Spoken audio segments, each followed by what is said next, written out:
Right. Well, hello there. Fox here. And I'm just here really to give my personal endorsement to these marvellous ales. The old Speckled Hen, which you see before me here on the bar, is, of course, the daddy of the whole thing. A marvellous brew. Initially, I believe, designed and intended to celebrate the 50th anniversary of MG cars. Now, you can probably tell from looking at me that I like a decent Sportster, and there's nothing finer than zipping between the best pubs in the local rural area in an open-topped MG and hunting down a decent bottle of old Speckled Hen when you get there. It has a rich, mellow taste with hints of toffee and caramel and just a little aftertaste of feather, which I rather like. No, I made that last bit up. That's just me. But I really would recommend that you do give it a good try. A couple of these can really set you up for a splendid evening. The taste alone and the way the sunlight reflects through it, it's so redolent of all the best things about England. And I'm even prepared to forgive the hunt, their tendency to follow me when I'm on the chase for an old Speckled Hen, because frankly, it's worth it. Different times. I enjoyed those. They were great adverts. Or bumpers, I think they called them, because they were the ones that came after the commercial break and just before the program on Dave TV, particularly. Oh yes. And they were all unrehearsed. They were unscripted. It was ad-libbed.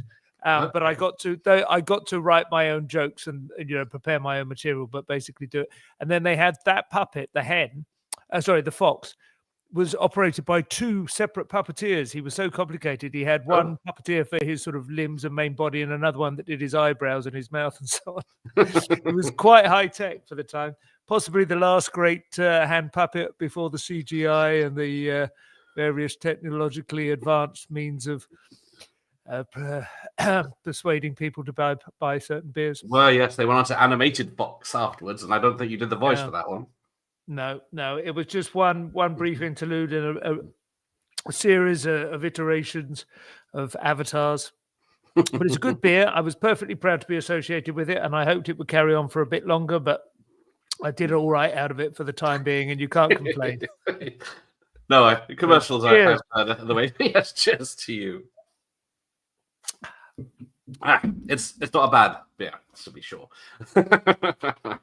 But yes, this is Mr. Simon Evans, all the way from the UK this time, someone local to me. So he did this video, DVD, live at his local theatre. That's right. The Theatre Royal in Brighton. It's beautiful old theatre, that. Very nice location. About time I did another one. Well, would it be a DVD or would it just go streaming somewhere this time? I'm afraid so, yeah. The last couple of tour shows that I've done, The Work of the Devil and one that I'm doing at the moment called Have We Met, I am in negotiations and discussions with a camera crew who are hoping to make a 4K recording of it. But the ability to actually sell DVDs now is virtually nil. I think it would be a nice artifact to have and hopefully possibly sell to Sky or Netflix or somebody like that. But but hardly any chance at all of it being hard product, unless I bring it out on vinyl maybe. Oh, yes, really old school. Yes. Final records of the 70s stand-ups. Yeah. Funnily enough, I don't know if you know all this about me from the show Work of the Devil, but I have a number of half-brothers and sisters through a shared sperm donor father. And one of them is a gentleman by the name of David Tabizel, who, by pure coincidence, was quite heavily invested in the comedy vinyl business back in the day. I can't remember the name of this company, but he had a company on which a lot of quite big players recorded albums, released albums, people like, I think, Billy Connolly and certainly Jerry Sadowitz he did a few with. And then he had a very good friend, Victor Lewis Smith, who died sadly a couple of years ago. Wow. And they made some recordings together. So, yeah, I might be able to get in there. I'd love to have a vinyl record. Well, yeah, that was really. I'm off down a rabbit hole before you've asked a single question. Okay, no, this is fantastic.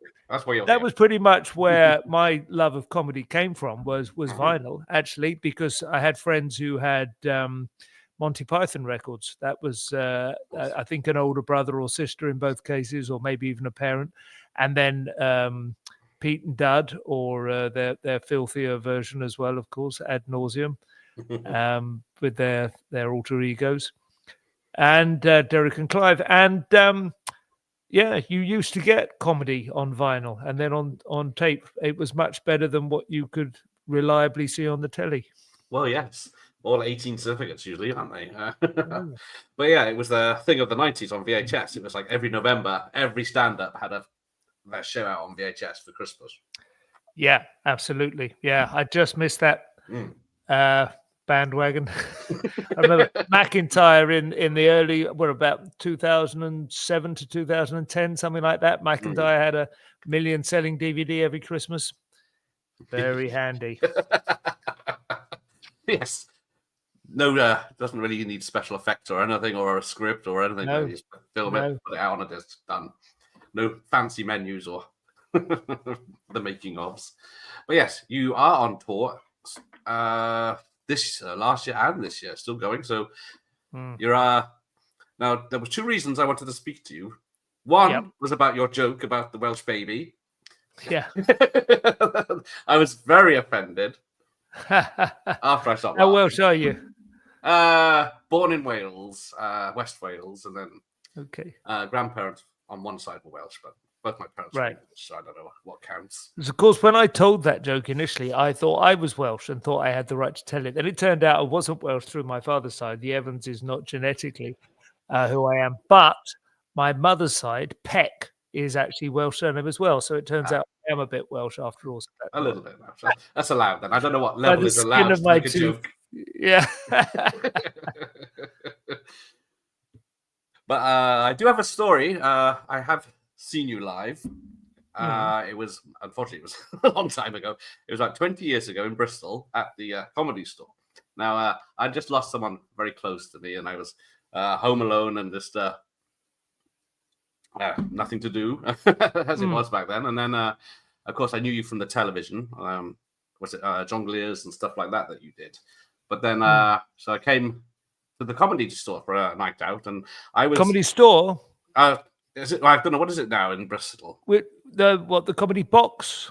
It was probably the Comedy Box back then, wasn't it? Yeah, one of Steve Lount's ones. Was it a full? Yes, it was above a pub. Yeah, that's the one. Yeah. So yeah. So I went there for the night, and because I saw you were there, and then I was downstairs, just waiting in the bar, and then you potter past me, and then I of course go, oh, I know him, and then you give me a nod, and then you go upstairs, and then I went up eventually, and then watched you perform, which was wonderful. It's a lovely venue. Steve is a very authentic lover of comedy and committed to keeping comedy alive. People like that who've put the hard work in for 20 or 30 years, at least, that I've known him, are the unsung heroes of the comedy circuit, comedians who get their big breaks, or we take that risk. There are some comedians who remain at the circuit level, some who tour like me but don't have massive TV fame. Others obviously go through the roof. But the comedy promoters very rarely get the credit they deserve. But Steve has been running those shows, comedy nights, tour shows, and mixed bills, as I say, for as long as I've been around, nearly 30 years now, quite probably longer, and deserves a bit of credit for it. It's a tremendous little venue. That's in is it Bedminster? I think is the suburb of Bristol where that one. Yeah, but south of the river. Yeah, packs them in there. It's fantastic. It's really good atmosphere. A room above a pub is still the best place to go and see comedy, if I'm honest. Although obviously I encourage people to come into the small art centres and theatres where the business model I now indulge in is a little bit more beneficial. But you cannot beat a room above a pub. Yes. Some people saying evening. Good evening from Matt. Hello, Pugwall. Neil. And yes, a few comedians are putting their specials straight to YouTube. There you go. Mark Simmons, one of them. Ryan's here, can't stay long, but I love seeing comedians still offend, but laughably so. We won't be offensive tonight unless. It's a funny thing what you can offend with now. It seems to be so audience specific, isn't it? There are some people who are looking to take offence, but I think most people prefer not to if it's possible. Yes. Why go to see a comedian? It's in the eye of the beholder anyway, is my point. Yeah. So, yeah, you were in London, was it last weekend? on your tour. I did the Leicester Square Theatre. I did a couple of shows there, which that's probably the high point of my tour in terms of the venue. It's about a 400-seater, and because of the location and various aspects of it, it's relatively easy to sell out for a couple of nights for me. I would struggle to sell out 2 nights on 400 seats in a smaller town, but that does me very nicely. It's wonderful. Yeah, great venue. It's got a nice low ceiling. The seats are tight, and it's got a sort of comedy club atmosphere, but it's just that little bit more, plush. Nice. And then it's on to Cardiff. There you go. So, do you change your routine from London to Cardiff, or is it the same one? Well, I don't do the joke anymore anyway, so that's gone. But I think probably for the current show, Have We Met, which is actually a little bit about how one show leads into another over the last 30 years, how it's kind of retracing my steps to some extent, and realizing some of the strange, unexpected twists and turns that have, influenced the directions I've taken. And so that joke isn't involved, but some older stuff and some references to kind of teasing out different identities. One of the things about being a stand-up comedian is you do have to sort of have some kind of recognizable identity, and then you have to stand your ground to some extent. You might go somewhere where it is less popular or less immediately empathic early on, but then again, of course, you can change it. I realize mine has changed at least once, probably twice in the 30 years. And I think in a way, somebody else said this, that was it Bob Monkhouse or somebody like that said, you actually have to sort of switch it up a little bit after about 10 years. Otherwise the public get bored. They kind of go, well, we get it. We know who you are now, And also it's not entirely plausible. I was quite late to start with comedy. I was 31 years of age on my second gig, was on my 31st birthday, which is a good 10 years older than a lot of people who've at least started to find out their persona at an earlier age. But even so, I played a sort of a bachelor. I played somebody who had managed to avoid getting tied down, who had was kind of enjoying a certain kind of above it all privilege, observing the country through the lens of people who've made foolish mistakes and got themselves entangled. And then I got myself entangled. I got married. I had kids, and you have to switch that around. A lot of that older material doesn't really work anymore when you've got 3-year-old children, puking all over your jacket. So then I became the sort of beleaguered dad, which fitted. And now I think I'm into I think of myself now as a slightly more like a Galton and Simpson character, not quite Steptoe, or very much perhaps the Rigsby character, who a lot of people tell me I remind them of anyway. Yeah, so a lot earlier on maybe, but because we never saw him age that much. So I've managed to get past the age that Leonard Rossiter, bless him, managed to get to, but bless him.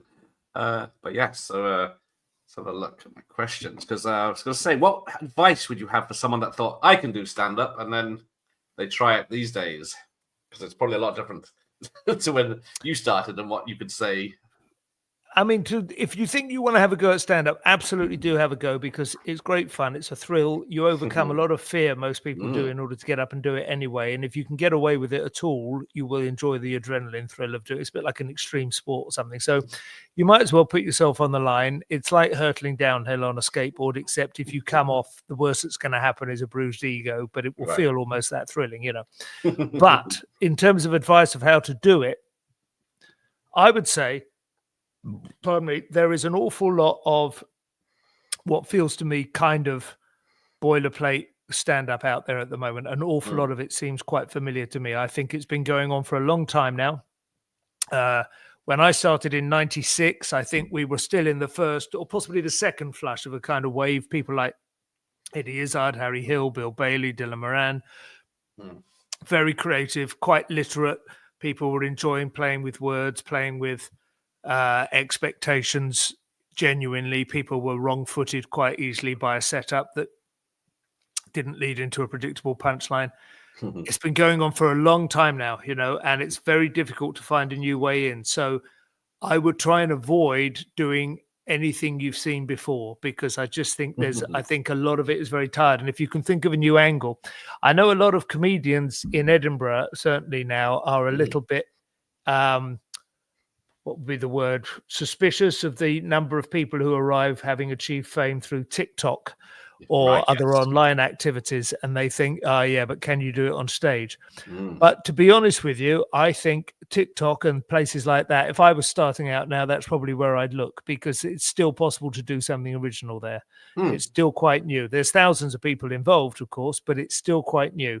And also it's just fun when you first engage with a new medium. It tends to promote productivity or creativity yourself, So yeah, if it is particularly stand-up that you want to do, then go for it by all means.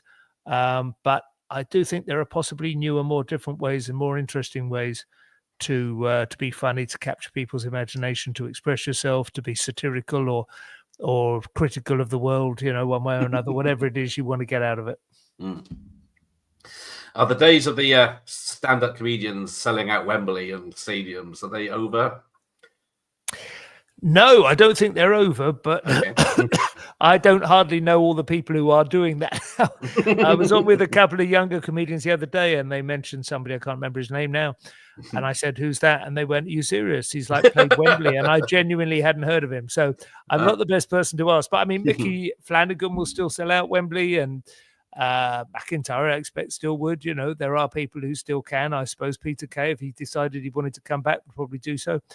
But I don't think that's the most interesting way of doing comedy. Ricky Gervais sells absolutely, I think he's the biggest selling act now. But he's a very, very talented comedian. But I'm not sure it's the most interesting thing he could be doing with his time and effort and intelligence. And, because those stadium gigs, I don't know, is that how you want to consume your comedy? I don't think it's how anyone has their best night, to be honest, No, it's a different experience with a smaller theatre where you can just be surrounded by a few people when you're looking out and you can't see where they end. Having said that, I haven't actually seen it, so I could be completely wrong. I have been to the O2 a couple of times and seen great bands, and thought, oh, this is going to be rubbish because it's such a big venue, but I do want to see this act. I want to see this band before they retire or whatever. And then they turn out to be really good. And you actually overcome you overcome the distance and the impersonality of it. So maybe it does work. I don't want to be totally cynical, but I think the best nights you have are quite local and tend to be supporting your local venue, and the massive ticket events where there's a huge queue for the car park afterwards and everything else. I just think, God, really, but that may be because I'm nearly 60. But yes, Bastards, yeah. Good evening. It wasn't long ago when they said stand-ups with the new rock stars. Yeah, that was Newman and Baddiel, wasn't it? Yes, for a little while, but they were very big. Funny enough, they split apart, and Rob Newman, brilliantly talented impressionist, and he's quite a sort of auteur. He has quite a strong view of how he wants to do his performance, but he never again reached anything like those heights, once he's separated out, whereas Baddiel has sustained that kind of level of profile and branched out in all kinds of directions. It's interesting. You don't necessarily know which one is going to be the rock star. I think a lot of people would have put money on Rob Newman being the solo star, but there we are. Oh, yes. See now, Smokey's here. He says, smaller arenas, small venues, yes, everyone's agreeing. Smaller venues are better, but yeah, apparently, yeah. I did see in the news Peter Kay was back this week. He is back. Okay, that's great. I like him very much. I think he's got very old school chops. Peter Kay. He's like he's like something from the 1950s almost. For like he's got a northwestern style that's a very specific to Manchester and the near neighborhoods, maybe the Liverpudlians as well. There's a real kind of gossipy, slightly outraged, faux outraged, quite trivial things. But it's lovely. It's marvelous. He's in a very old tradition that goes all the way back to music hall, I think, and further. Oh yes, definitely that, isn't it? And he's a wonderful thing. I'll tell you who else likes him and who I like very much and sort of completes that triangle is Danny Baker, the radio DJ and chat show host. and author and raconteur who tours now with stories of growing up. And he is a brilliantly funny guy, and he loves Peter Kay, and they get on. And of course, Peter Kay played his dad in the sitcom and version of his growing up. And so Cockneys can do that too, or South Londoners or whatever Danny is. But it's a sort of working class idiom, which I am slightly concerned, is in danger of dying out, or at least that tradition, because the working class, the Cockneys are being driven ever into smaller corners of Essex now. Very much an endangered species. Very sad. Gorblimey. Maybe just bow one. Right. I've got some films. I don't know if you watch comedy films as such in the past. So I've got some ones. I got A Fish Called Wanda. I watched it when it came out. I don't know that I've seen it much since. I thought Kevin Kline was brilliant in that. I hadn't seen him before. He was the surprise to me. Michael Palin, obviously, is very likable. But I thought Kline stole that show from what I remember. Yeah. Okay. Now you got Blazing Saddles. Always controversial for people that haven't seen it. Even longer since I saw that. We used to watch it like back in the 80s, I guess. Yeah.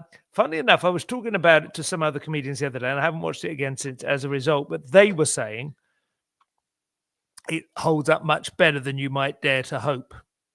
It does. Still very clever, still very funny, still very satirical. Yeah. But yeah, it definitely is. And it has that Monty Python and the Holy Grail thing of sort of stepping outside its own reality, doesn't it? It's about the fact that they're making movies, right? Yeah, big fight in the studio at the end. Pie comes out into the street, into the cinema, and then they ride off in a limo after getting off their horses. But this is more your level. I think Confessions of a Window Cleaner. Is that something? Wow, it was funny you mentioned that, because I'll tell you, there's a funny little thing about that. I did go and see a couple of those confession films when I was growing up, snuck in through the back doors, in through the fire doors. Now, here's an interesting connection. Did you see the story recently that Keir Starmer had broken lockdown rules by having a voice coach coming to see him on Christmas Eve? Yes. Her name is Leonie Mellinger, I think. She was married only for a few years, for about 4 years, to Robin Asquith, the regular star of the Confessions movies, from about, I think, from about 78 to 82 or something like that, maybe 88 to 92. She was married for a 4-year period. Now, here's the other funny thing. The other star of those movies was, of course, Tony Booth, who was Sherry's father, Tony Blair's father-in-law. So Keir Starmer has basically been trying to forge himself a connection with the Blair legacy, I think. But yeah, they're pretty fucking awful films. If you see them now, they do not stand up. I don't know that they ever stood up. I think everyone, I mean, obviously film critics, but I think there was a terrible kind of cringe factor to what were essentially, soft porn movies. We were so ashamed of it. We were so kind of, oh God, it was just so, keep your socks on sort of thing, wasn't it? It was just so disappointing and lukewarm. There were some quite good looking actresses in them. I remember the Oxo mum was in one. The Oxo mum goes, yes, a lot. Very shocking. Yeah. Oh God. Yeah. Not a great time for British cinema. No sex, please. We're British. Oh yeah. Yeah. A film that has literally no nudity in it at all, with the little Ronnie Corbett running around. I remember going to see, trying to see actual sort of porn movies in a couple of cinemas in Soho, and sometimes they quite literally showed the reels in the wrong order. You'd be trying to make sense of something, and you go, "Oh, hang on, I know what's happening." The story is rubbish. Yeah.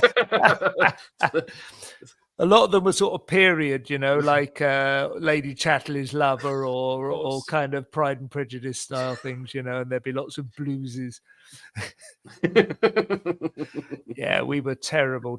Having said that, I don't think American porno was much better either in those days. I mean, although people say it's a terrible shame now that pornography has seeped into everything and 12-year-old kids can get it on their smartphone, it is at least, it's quite good now, isn't it? It's good. I'm not saying it's realistic. It's still obviously fantasy, but at least it's a good fantasy. Indeed. Well, another film, Soul Man. Do you remember Soul Man? C. Thomas Howell, mid-80s. No. What was his name? The actor? C. Thomas Howell is the actor. He he goes to college as a black kid. He blacks his face up to go to college, but to get into college as a minority because he can't afford. No, I don't remember that. I do remember that there was a sort of genre of movies where people went back to school or back to college. There was one where God, I can never remember his name. Who was there? Rodney Dangerfield. Rodney Dangerfield, exactly. Yeah, goes back to school. Yeah, and that was very funny. It's weird how I never can remember his name. Very funny guy. I can't get no respect. And I mean, there was Big, wasn't there? The Tom Hanks one where he inhabits a small. It's not quite the same thing, but yeah, there were quite a few where people go back and sort of try and have a second chance at childhood or a second chance at school. But it's again, I think they're a bit cringe now, aren't they? As a rule. Well, yeah, I was going to say because the Mail on Sunday thought it was very funny. The Sunday Telegraph thought it was refreshing. So the Day magazine thought it was hilarious. So maybe I'll catch up on that one later. But yeah, then we got other stand-up comedian who tried to get into America, Lenny Honey, as True Identity. No, I didn't know he'd done that. To be honest, he whites up. Yeah, he sees a murder. Yeah, so him on the my bloody picture would show up. There you go. It's him. Yeah. In all three pictures, so he whites up. Wow, amazing! To avoid the mob. Fair play to him. I tried to write for Lenny Henry on one occasion. I was booked to write for him. He had a sketch show that he wanted to look like it was scenes from movies, high production values. Oh, right. But I don't think I got anything on. I don't think he was that impressed with me. I think I may have a bit of a blind spot with him. Although there was one comedy drama he was in where he and a shorter white actor played a couple of DJs who were traveling around playing DJ sets in various locations and got caught up in a murder or something, which I really enjoyed. That was about 1990. And I do remember thinking he was quite a good actor in that, that was the only thing I can remember seeing him in full length. Oh, yeah, because I saw him in Aberystwyth back in about early 80s when he was. I would imagine he was a pretty good live performer, right? Big, a bit larger than life. Very, very. Yeah, doing all the characters he did later on the TV show. It just slightly grinds my gears how he's come out as so sort of, woke and politically correct and sort of, let my people go when he was really leaning into the full-on racial stereotypes at the time to get a laugh. He trained that out of it.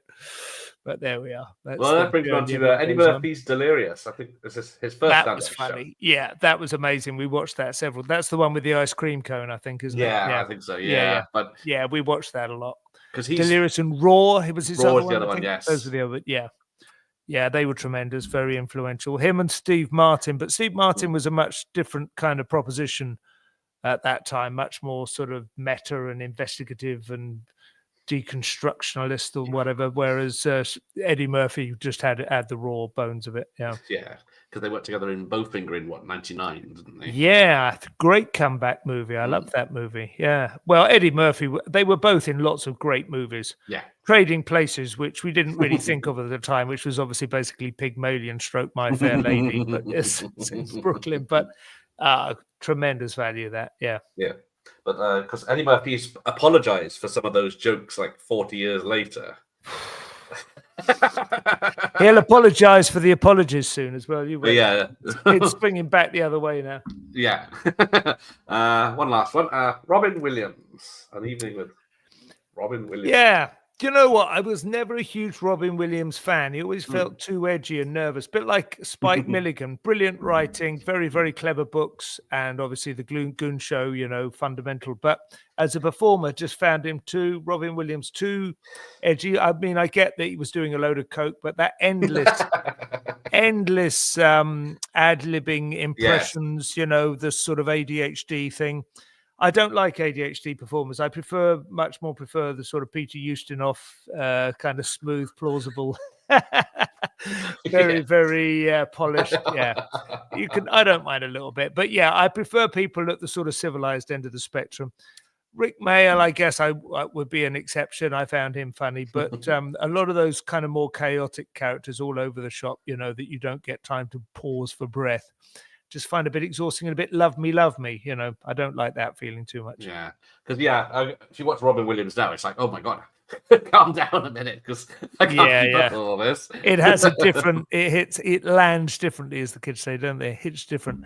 I like some of his movies though. Very talented man. Yeah, I was going to say because a lot of stand-ups, especially Americans, moved into comedy movies or then serious bit movies, especially Robin Williams.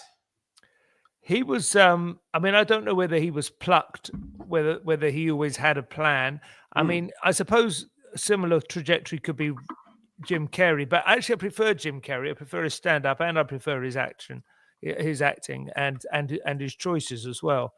But I remember, I mean, that was about 1985 or something, The World According to Garp. I don't know if that was his first one. It was the first one we saw. There was a kind of cult around John Irving for some reason at university. I was 83, 86, I was at university, and John Irving books were highly regarded. Not particularly by me, but I just sort of fell in line and watched what everyone else was, you know, on the VHS again. And that was a good movie, World According to Garp. It had a good heart. That was his métier, I think, that sort of good heart sort of thing where the underlying message is, you know, is sound, irreproachable, you know, be nice to people, kind of keep your mind and heart as open to them as possible and that sort of thing. And yeah, generally speaking, he was a much more agreeable proposition on film than he was on stage, I found. Because he had a hell of a career from comedies to serious stuff, really serious stuff. And was it 1 Hour Photo? I don't think he ever wrote not that you need to, but I don't think he ever wrote any worthwhile books or columns. For instance, Steve Martin did. Some of Steve Martin's books are really funny. I don't remember seeing Robin Williams working in that mode, which suggests to me that it was more like showing off. Like he was dazzling you with the speed at which he could adopt all these different voices and propositions, but he couldn't do anything that would last. He could act as well, obviously other people's scripts, but he couldn't create anything that would last, which he didn't have to. I mean, that's fine. And if you like it, you like it. I've no quarrel with it, but that's the sort of thing I prefer, I think. Have you ever heard of Andrew Dice Clay, the American stand-up? Yes. Dreadful. Would be lovely to say, oh, he was great, you know, pushing at the envelope, but God, it was absolutely, truly awful comedy. Again, I wouldn't want it banned or anything, but it was extremely, extremely knowing and sort of, I don't know, it just had a sort of blunt edge to it. I felt like I was being coshed, you know. Yeah, his poems and stuff, limericks, dirty limericks. Yeah. Oh yes, Nursery Richard Pryor. Rhymes, yeah, he went from vinyl style. Pryor, I do totally admire. I probably wouldn't listen to much. I think it's of its time, but he was breaking down some enormous barriers, and he was arguably creating, you know, he was terraforming a new landscape for other stand-ups to inhabit with perhaps slightly more developed properties. Some people would say he's the greatest of all time. I certainly don't feel that myself about him, like how I would listen to him, but clearly, you know, people absolutely lost their shit listening to him, and he'd come from an incredibly challenging background, and he made good on it. You know, again, funnily enough, if I'm honest, my favorite Richard Pryor material is the films he did with Gene Wilder. Yes, I used to really enjoy those. They were quite childlike by comparison, but he was great at doing childlike comedy. He had really expressive, you know, features. He could do real good double takes. They were a sort of Laurel and Hardy of that era, you know, and they were great fun, you know. Whereas endless anecdotes, every third word is motherfucker. I don't know. It's okay, it's fine, but yeah, it's not for me. Yeah, because he did. Yeah, he went on to serious roles. He did more comedy films, and he was one of those that came out, and then of course drugs. Absolutely, he did. He had the total, you know, roller coaster ride, and I think there was some wife beating involved as well. Some pretty bad decisions, but again, yeah, absolutely breaking new ground. You know, there's only a handful of people who've really done that, and he was certainly one of those. Because I watched a video of his. It's like from the late 70s. It was like a stand-up routine he was on, and he used the word. He's been cancelled from the TV station because of the stuff he says. Just seeing if that's any better lighting wise. Does that help? There you go. I feel a little bit like I'm not brilliantly lit, and I'm just going to put that on there. Does that help? That's it. That's a little better, isn't it? Yeah. Okay. But are you a James Bond fan of the books or the films or? What, from a comedy point of view, or just in general, anything? as a human being? I think James Bond may have run its course. I know they're going to try and bring it back, but I don't feel very excited about that, to be honest with you. And I think it was probably quite a good call to kill him at the end of the last one. I think, like most people, I had my favorite Bond. I mean, it's in the cinemas for me. I was the Roger Moore era, and I was quite happy with that. The best one for me was The Spy Who Loved Me, just for the opening sequence, with the parachute off the skis. But other than that, I think they've made some tremendous films. In hindsight, of course, Sean Connery was fantastic. Pierce Brosnan were great. I thought the Timothy Daltons were all right, but they just got... Daniel Craig was a brilliant casting, but they just tried to get too clever for me with the endlessly involved and back reference plot, so that by the end of the fifth one of the Craig movies, it was revealed that the whole thing was some vast monkey's fist, of interlocking plot strands that you had to try and remember who done what to whom where, and it just isn't plausible. No. I always think I understand that in any movie it's possible to have that one bit where, like Bane in the Batman movie or whatever, where the villain, it turns out, wanted to get caught. That was part of his plan. Yeah. But there's only so many times you can pull that off. Do you know what I mean? In a single plot sequence. You get that once, as far as I'm concerned.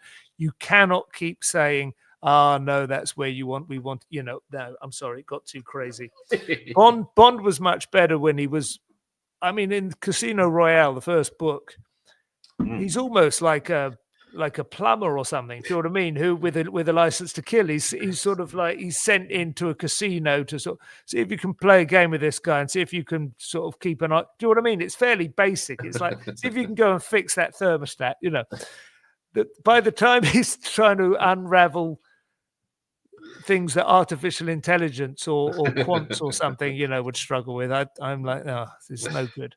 No good at all. Mission Impossible has become much more convincing. Yes. Tom Cruise has been much better in that role than Daniel Craig, I'm afraid. And I suspect the next one, I don't know if they make him black or her black or whatever. It's interesting. It's telling in a way that I just don't care.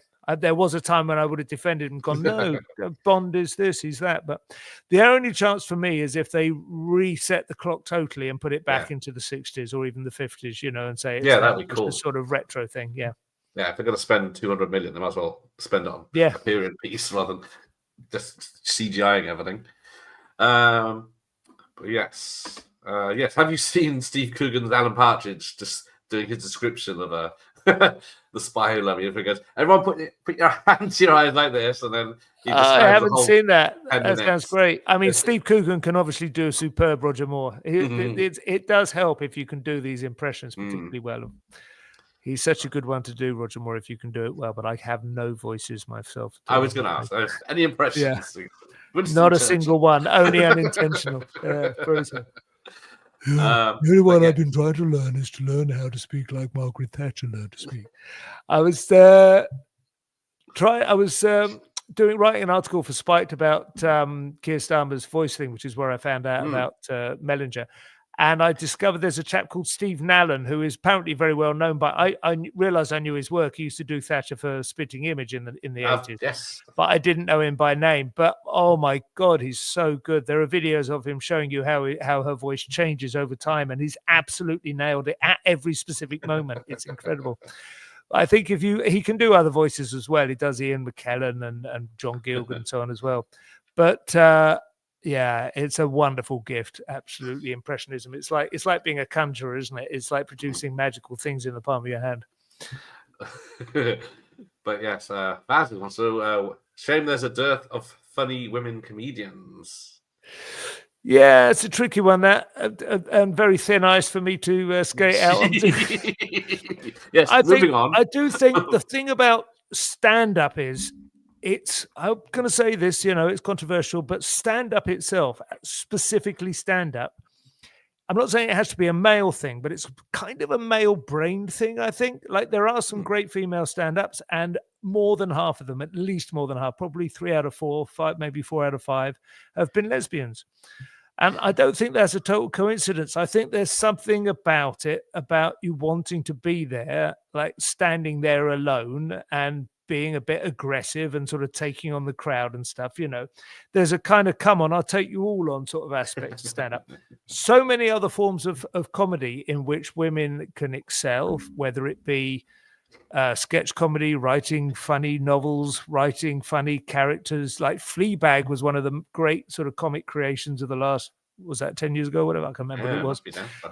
Obviously French and Saunders, everyone loved. There have been some great female stand-ups, but I think I think it's an uphill battle. And I don't know why that is. As I say, there's plenty of other things in which I think it's perfectly possible for women to excel very easily. But I personally, generally speaking, think that my top 10 male stand-ups are probably still all male. And so there it is, Yeah, because I can think. So sue me. Trying to think of other big lady stand-ups, as in. Well, Jenny Eclair was very funny, and she's not a lesbian, but she was extremely aggressive and filthy. She had a kind of male attitude to it. It is possible to work around it, but Joan Rivers, the probably one or two of the exceptions, to be an absolutely classic New York Jewish bitch. Like Joan Rivers, that works. But even then, I would say, what was it called? Studio. Is it called? What was the sitcom about the making of a sort of chat show that Tina Fey made? Was it Studio Rock? 30 Rock. There was 30 Rock. That's it. 30 Rock. 30 Rock. Tina Fey, just comedy genius. Just like that's as good as anything. That was up there with The Simpsons. And that's a woman, but it's not a stand-up, No, so she's creating, orchestrating, writing, devising, like a full spectrum magnificence. And Parks and Rec with her friend Amy, whatever her name is. Yeah, I'm watching some clips of it. I want to say Schumpeter, but it's not. Yeah, but all those things are fabulous. So it's not misogyny. I don't think it's not chauvinism. It's just this one particular thing. Bit like I don't really like to see women boxing, if I'm honest. Especially when they're actually blokes. But that's another matter. Hey. But I was thinking, Victoria Wood and like Whoopi Goldberg started off as stand-ups as such, didn't they? Whoopi Goldberg is an absolute disgrace these days. Yeah, it's hard to remember that she was ever funny, but there we are. But Victoria Wood was magnificent, of course. Joyce Grenfell, wonderful way of doing it, but with monologues. Yeah. Now, children, settle down. Yes, George, don't do that. I mean, I was introduced to that even before Monty Python. My mother's, her strain of the record she got out of the library as well, Round the Horn and Joyce Grenfell. They were as influential as anything. Of course. So like I used to watch Hinge and Bracket as a child. I probably didn't realize things, but I did realize they were men. I don't know I think still some jokes went over my head or what might be funny about the whole thing, but yes. Mrs. Slocum and her pussy would probably qualify. That one as well, she's obviously talking about her cat, I think. Before we get on to the serious questions, like which is the one true religion and what is a woman? Can you talk about comedy without getting it political these days?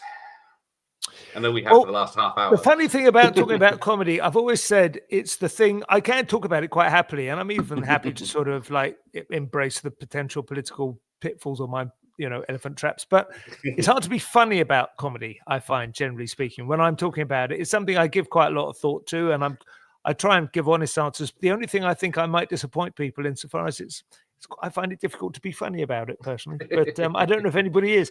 I think it's much easier to be funny about things you don't know very much about and have only just sort of occasionally glanced at and you still find baffling. Once you've been on the inside of comedy for a while, a lot of stand-up comedy certainly amounts going, isn't it funny, Elvis? Have you ever noticed that? And the reason those things strike them as funny is because they don't understand some of the the history, the hinterland, or some of the potential pitfalls. Have you heard of Chesterton's fence? No. G.K. Chesterton was a sort of early 20th century thinker, writer, a Christian apologist. His fence, it was a sort of thought experiment where essentially he said, never take down a fence until you found out why it was put up in the first place.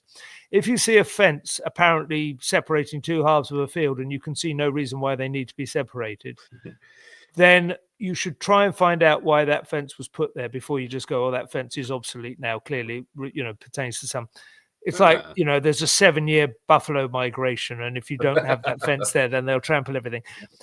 And I think a lot of things are like that. And stand-up comedy is very often about pointing at a fence and going, well, who the hell put that fence there? That's ridiculous. Why is there a fence? And there'll be 2 people in the audience going, yeah, I know what you mean. But the fact is, if we don't have that fence there, then we get pedophiles in the swimming pool, and it's kind of, there's that problem. If you know too much about something, it's hard to be funny about it. Yes, because Dave brings up a good point here. So everyone's favorite jokes now are memes or GIFs on the internet. Well, I do think that's interesting. I don't know about, GIFs, reaction GIFs are very useful, but memes are extraordinary. Like how you can just post a picture of a still from a movie or something now, or like Chemical Alley, pretending that everything's fine in Iraq. And everyone's like immediately gets it. It's such great shorthand. And it is interesting how photographic or just visual images just can contain, obviously it's an old cliche that, a picture is 1,000 words, but it's certainly a good punchline now, a picture, and it will immediately, it almost always lands now. It's extraordinary. It's every bit as reliable as actual verbal language, which surely initially developed it because generally speaking pictures weren't as accurate, couldn't be so finely tuned, but they are. Yeah, because what about the people that get their 15 minutes of fame these days, like the Hawk Tour girl? And I liked Hawk Tour girl, but I don't if she got a podcast, I doubt people carry on listening. You've got to know how to navigate that. If you get a sudden leg up, there have been 1 or 2 comedians. There was a guy called Aaron Barshek or something, I think, who managed to leverage some degree of notoriety. I can't remember. Did he dress as Osama bin Laden, or something after 9/11 on some TV show? And that gave him some notoriety, and he went to the Edinburgh Festival with it, and his show was shit, from what I remember, and everyone went, oh, well, nice try, lad, but you've got to follow up. Everyone can use a turbo boost, but Hulk to a Girl had no intention of. One of the ones I find quite interesting is Lawrence Fox, who's not a comedian exactly, of course, but as far as I can tell, that was quite a random appearance on Question Time, in which he just basically locked horns with a woman in the audience going, no, I'm sorry, I'm tired of all this being accused of being racist for not liking, I think it was Meghan Markle he didn't like, or something like that anyway. And she went, it's racist. And he went, oh, give over, it's boring. And that was it, And I thought there's no way he could have anticipated, or anyone could have anticipated, that he was going to be the guy who finally said, I'm sorry, I've had enough of this.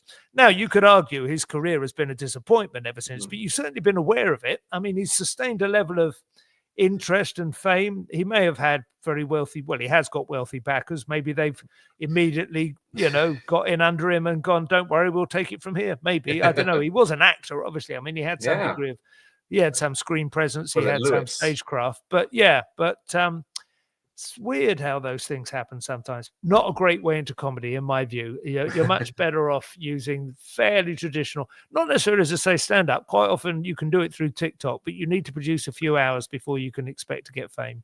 Right.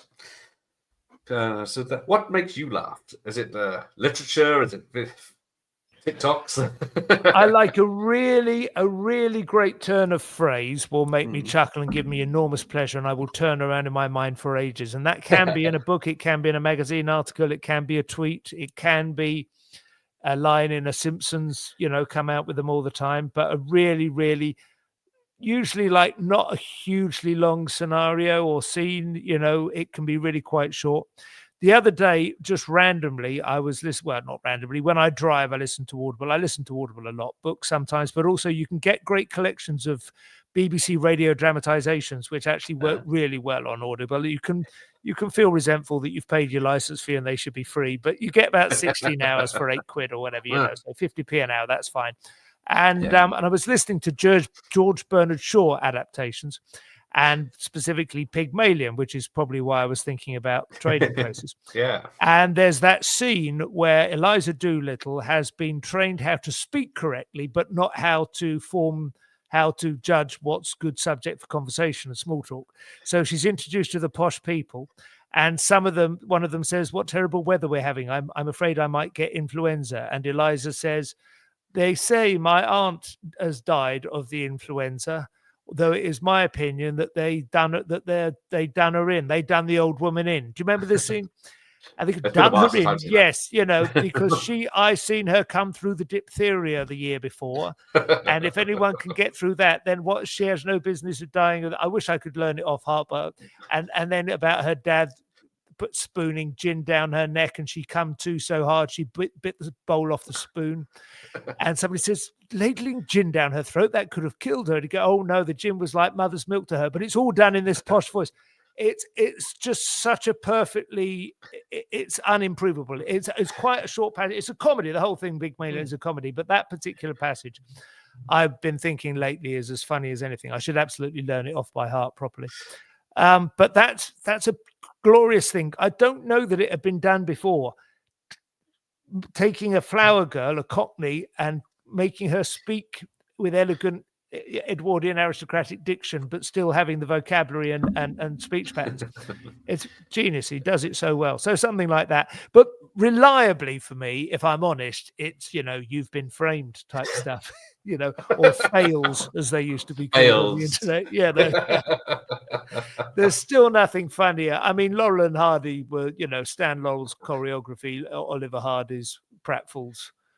I don't think you can get anything funnier than that. I think that's the funniest thing that a human being can do is fall over. Yeah, exactly. You need to be just pompous enough, just complacent enough in your own dignity, and then just and not too hard, not life-threatening, not so that you actually go, ooh. Yeah, he's always really hurt. Sorry. But yeah, do you think comedy is the safest thing from the AI coming in, so that it can't replicate comedy? Really good question. Yeah, I think about this a lot because I have a 21-year-old and a 17-year-old kids, both of whom are quite interested in literature and the performing arts and such like things. And my son wants to be a rock star, wants to play rock guitar, has no plan B. I'm like, so my dad's got a job. He's a good guitarist, but it's like, you're swimming against the tide again. But it was totally lucky for me that I chose or that I found myself out of all I wanted to do was be funny with words, really.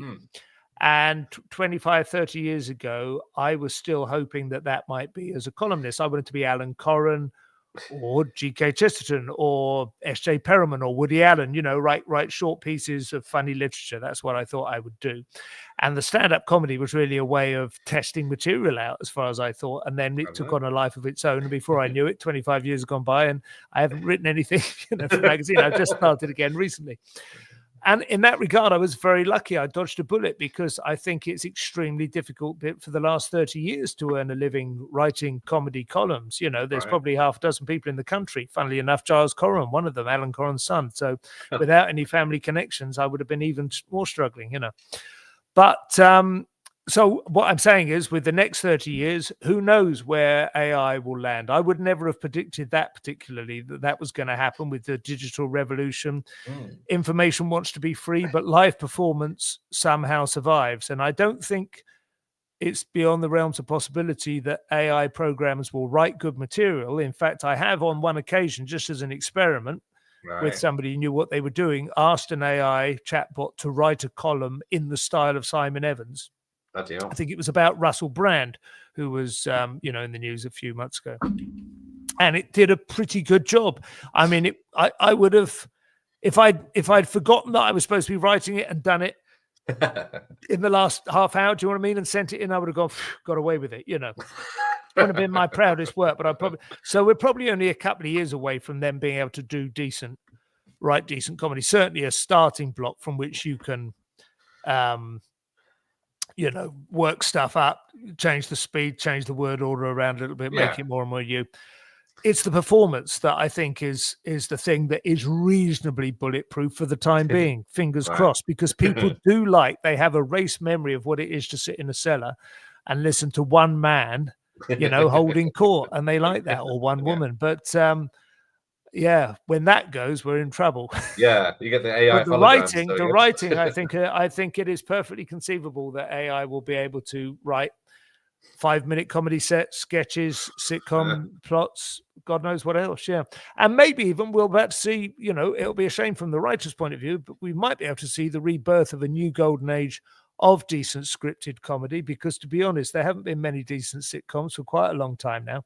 No. And if AI can change that and also at the same time create the visuals, something we're still in that uncanny valley somewhat with AI video, derived video.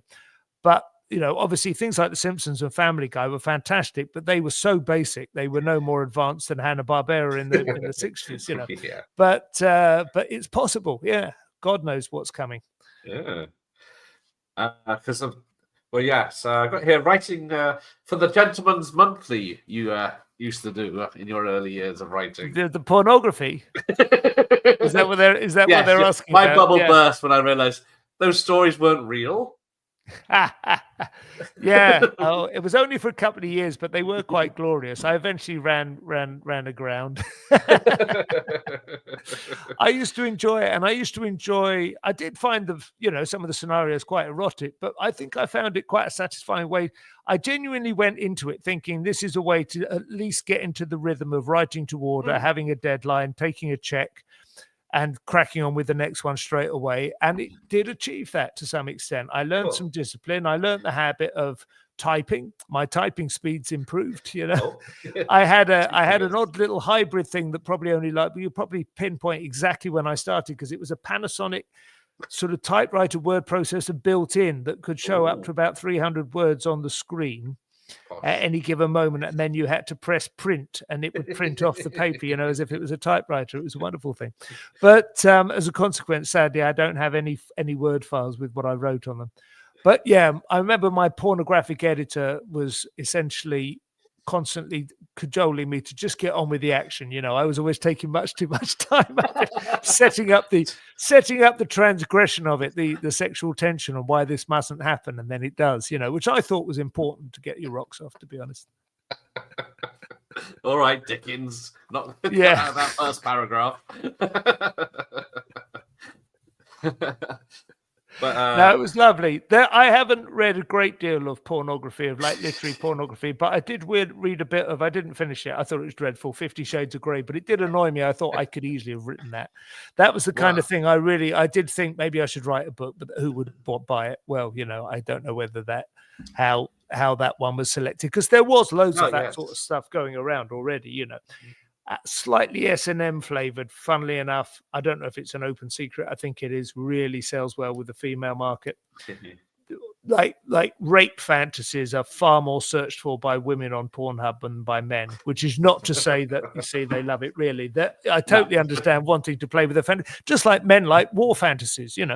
Men love the idea of being in some, abandoned dystopian underground car storming Normandy on their own. Yeah, exactly. They would be terrified if that were to actually happen. Zombies coming for them. Excuse me, just 1 minute. I'm just going to grab a bottle. Hang on. Okay. I'll just say hello to people. Hello, David. So yes, Simon is touring this year, in the UK. Yes, says 24, but you'll find the tour dates are all on there. Yeah, it goes down. I've managed to I really have squeezed the marrow out of this tour. I'm really quite pleased. I've got to be honest with you. Started it in August 2023, and it wasn't a great show, to be honest, at the Edinburgh Fringe that year. I had some ideas for what I wanted it to be about, and I couldn't make them work in the venue and in the hour and what have you in Edinburgh. Chortle then came to review it, which I didn't know, probably about 10 days in, by which time I'd sort of capitulated, stopped trying to make the stuff that didn't work, and had sort of retreated to some solid ground, but not terribly exciting. It's quite a lot of old material, didn't really hang together. They said as much in the 3-star review, the most sort of disobliging review I've had for them from some time. And I felt a little bit like, oh, God. But I went out on the tour anyway, and gradually over the next sort of 4 or 5 shows really managed to get it up on its feet and made it work and found out what it was trying to be about.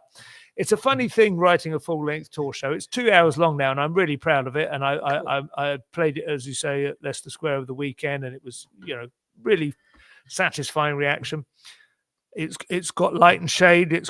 I think all my shows from now on will always try and have a range of emotions, and layers. There's some over 2 hours you call comedy, but there's also got to be some vulnerability, some honesty, some poignancy, that sort of stuff. But yeah, it's not always obvious, even to me, what the show is trying to be, where it's trying to go, what it's trying to say, and you have to sort of pay attention to it and allow it to grow. It's like you're a conductor of an orchestra, but the orchestra also has its own ideas. It's jazz, man. It's jazz. Have you? Well, that's interesting as well. I don't listen to jazz as much as I used to, but I used to listen to a fair amount, and Coltrane liked to play with that idea, that you could get a band and they would have themes that they would, and sometimes it's much more successful than it is other times. I think most of my favorite jazz, to be honest, there is a leader who is kind of like Miles Davis, generally speaking, was quite a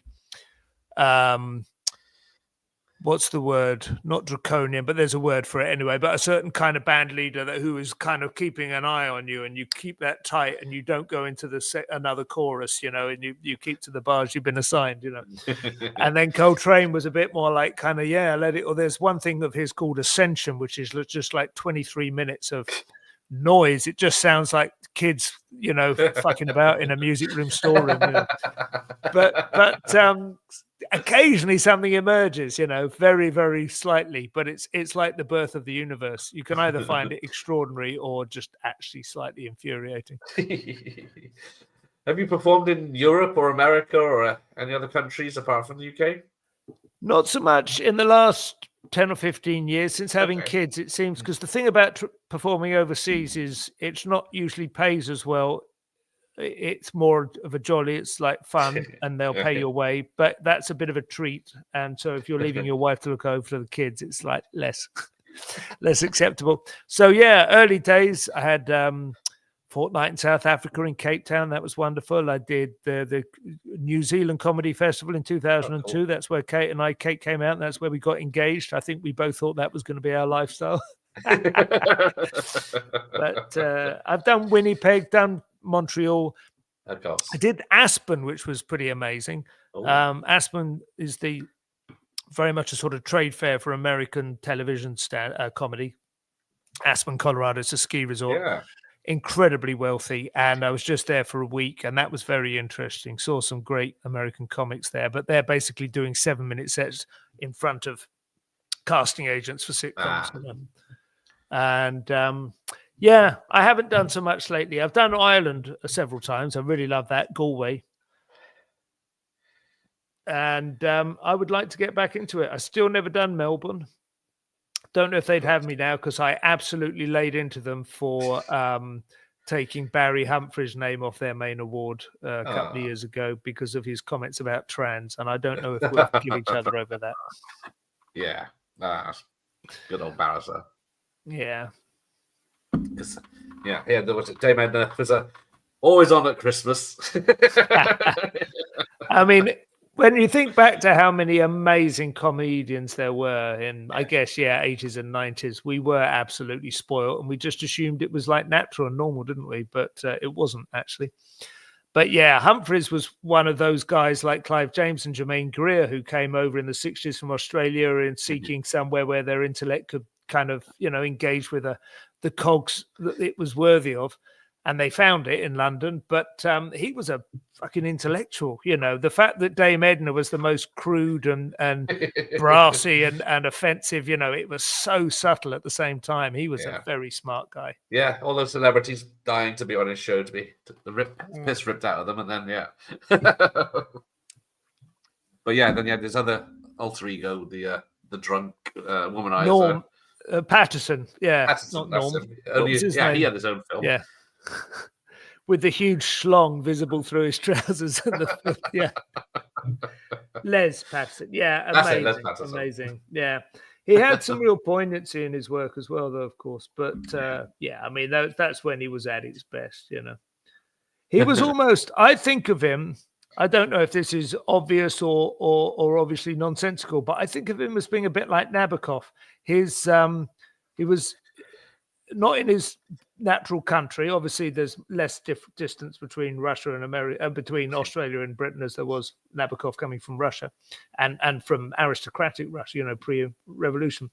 But he had enough distance to be able to attack and critique, and also incredibly transgressive. Nabokov, obviously not always transgressive. Lolita is the most famous book, and the others of his are not necessarily quite as ambivalent about the delights of nubiles. But he had that same ability to just trample cheerfully across societal norms and to just be shocking, and at the same time so charming and sort of straight-faced or deadpan about it that you weren't quite sure how to take it, and you were disarmed. And I think in both cases it's an artifact of an absolutely astronomical intelligence. Yeah because you got to be quick on your feet for that sort of thing. To get away with it. Now you've done Krypton Factor, University Challenge, Mastermind, and Pointless. Are you bringing this in off the back of the astronomical intelligence? I'm not going to mention the next Nabokov. I'm not going to mention Krypton Factor because you didn't win. Well, I love the Krypton Factor, but as you can see it on YouTube, I think my episode, where I got disqualified. I think it might have been just as well. I think I possibly dodged a bullet by not going through to the next round. But I thought I'd won, and I easily could have won because I made a silly mistake on the last.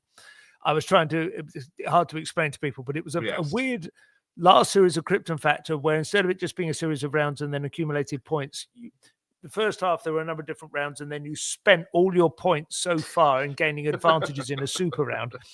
And I was winning the super round, made a silly little mistake with a code breaking thing, put one letter wrong, moved on without realizing I'd done it, and was disqualified.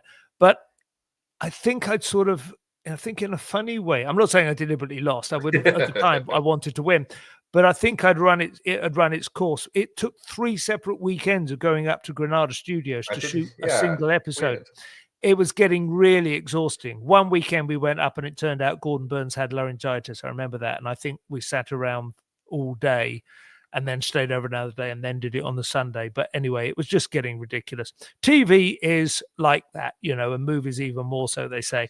Nothing like as much fun to make as it is to watch. You are watching the condensed high points of hours and hours, but that show in particular was getting really tiresome. So I was much happy with Celebrity Mastermind, in which I won and got my trophy. Sadly, they don't have a final. You just win your heat, and that's that. Aww. Richard Herring has reminded me that he got more points overall, and I did miss a couple in the general knowledge round, but I got everything right in my specialist round. And then University Challenge, we won. Sorry, the first one we lost. I was on the comedians team with Paul Sinha, among others, who's gone on to become a full-time professional quizzer. We lost to the Ministry of Justice. That was fair. They went on to win the series. The second time I was on, I was just representing my alma mater, Southampton, and we won that round, but not with enough points to go through to the next round. So that was disappointing, and I would love to go on it one last time somehow to see if I can third time's lucky, because I watched that show avidly, both the real one and the Christmas one, and I am good at University Challenge. It plays to my strengths, anticipating and making educated guesses. Sure. Yeah. Have you ever been asked to host a game show or anything like that? Because that's what stand-ups seem to go for these days. Yeah, I mean, I would love to host a decent quiz on Radio 4, but I have not been asked to, and I should probably try and make some effort to create one that I could host, But yeah, no, I haven't. I hosted a quiz night at my local bar where I also put a gig on once a month or so, and I made the questions so much harder than they should have been. The best team got about 3 on the night. Oh, who played Luke Skywalker in Star Wars? Of that. Yeah. It was which of the following is in Andante? So it was. I have a. I don't know. I think I have quite an appropriate attitude and style of presentation to host a reasonably serious quiz, but as long as I didn't have to set the questions, it should be safe. Yeah, I'd love to do it. If anyone sees this and wants me to do it, I'm there for you. Because, As you're such a clever chap, you can explain the rules of golden balls to me, the Jasper Carrot one, because I can't work that one I out. don't get that, or the Noel Edmonds one, the banker and all. No, I don't understand any of those. That's the weird thing, isn't it? Some of those, like the more high concept but easy question ones, are much harder. I'm just good at trivia. I am not good. I'm not a particularly good chess player. Not a good card player. I'm not good at backgammon. My wife regularly beats me at backgammon. And it's literally just the regurgitation of information. Is that why you only did one episode of the poker show that you were on? Yeah, and that was with Victoria Corrin, who I've occasionally kind of clashed with, but I think we're okay again now. But yeah, no, poker I'm no good at all. There are some friends of mine who've played poker more frequently and got into it. I've never really enjoyed playing poker. Probably the game I enjoyed most was we used to play a thing called Solo, which is a bit like bridge. I quite like those games, but I've never played often enough to get good at them. Yeah, I don't know what it is. I'm quite a high peak in quite a narrow range of intelligence, of the expression of intelligence, and lots of other really poor to middling. So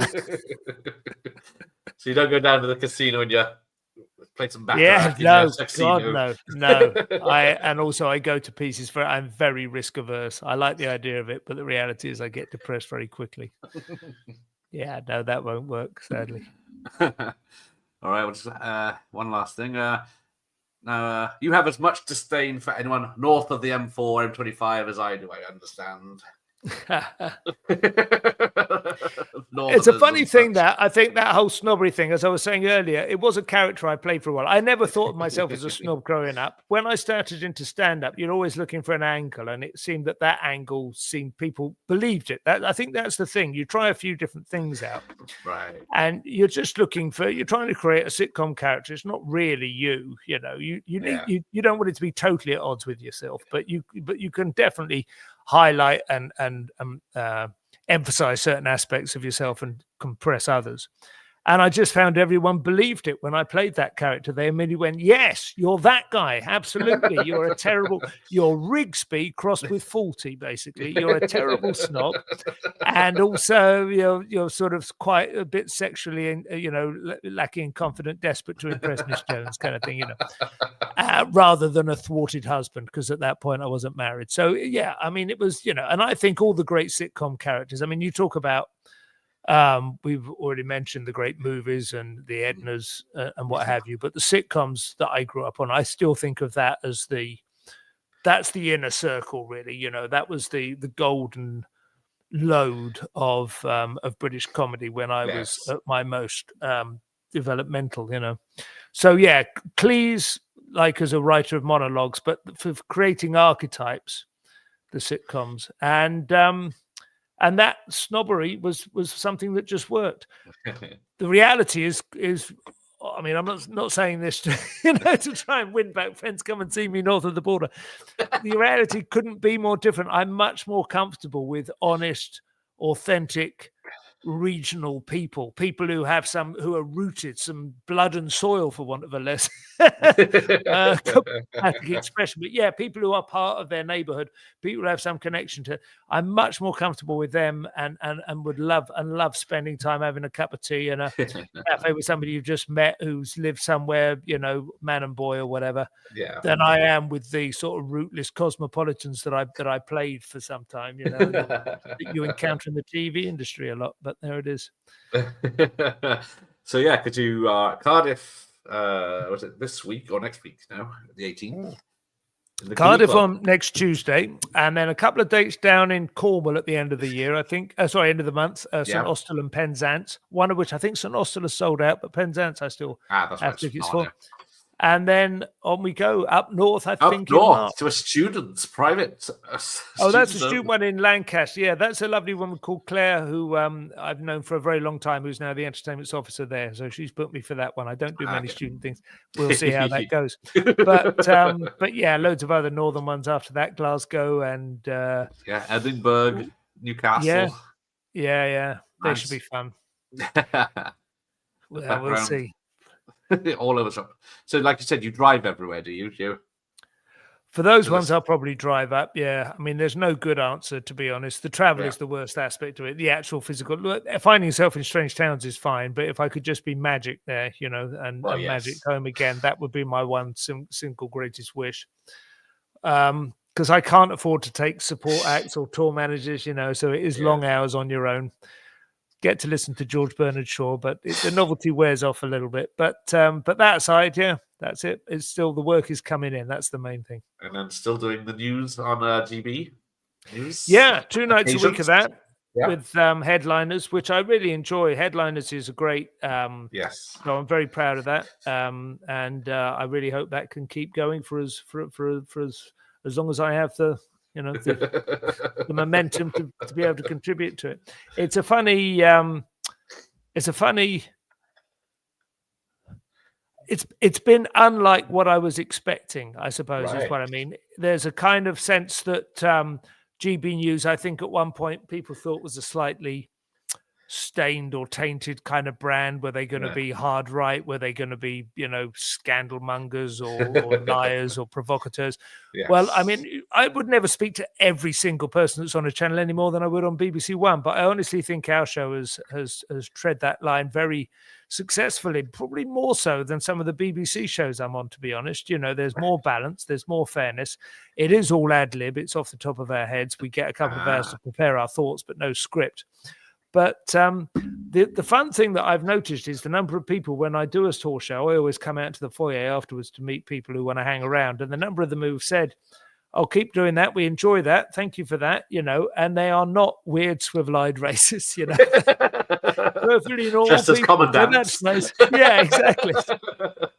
It's delightful. It's nice to meet people that are just the others, because you don't know who you're talking to, obviously on TV. So it's nice to get that kind of feedback. Yeah. Yes, there you go. So we'll wrap this up. Just keeping you up. Very good. I've poured the last of the wine out now. Yes, so we're out of wine. I'm out of old Speckled Hen. So I appreciate you choosing that. Special purchase just for you. But yes, so you are everywhere. You are on GB News, you're touring, and on X if you want to follow Simon.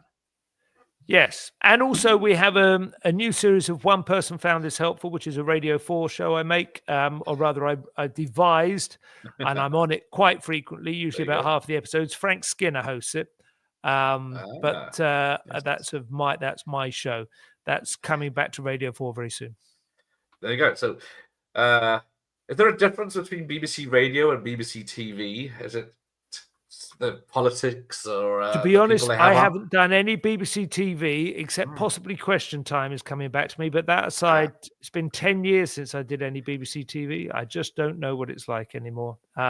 Radio 4 is fine. I have no problem with Radio 4. Some of the shows wouldn't be aimed at me anymore. I certainly don't feel like I can just switch it on at the beginning of the day and listen straight through now.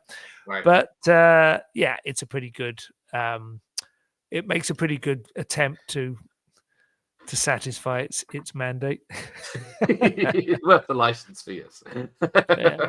I don't. So you don't think BBC are going to bring back Hello Hello as a reboot anytime soon? Then, I mean, I think they should be trying to think beyond Mrs. Brown's Boys as a single sop to the great C1, C2, DE. Let alone, to be honest, A1, A's and B's who just aren't like raving lefties.